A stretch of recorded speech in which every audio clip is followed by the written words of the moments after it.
Ang realidad sa kinabuhi dili man gyud perming sadya. Dili permitang wala ra kaayoy problema. Dili perming okay. At some point, maabot yun ta sa kakapoy. Makaagit ang mga kasakit, mga discouragements, usahay makabati tag kawalay gana.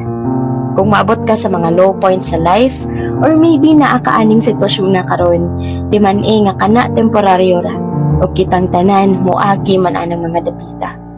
Usahay man gani, dili na takabalo unsay buhaton.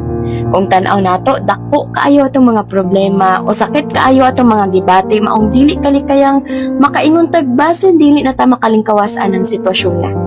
Pero kanunay huna-hunaa nga kanang tanan temporaryo ra, makaya nimo bisan lisod. Salig ug ayaw pawala sa paglaom. Nga sunod adlaw o basin puhon, ikaw magmalampuson. Puhon, ikaw na makabangon.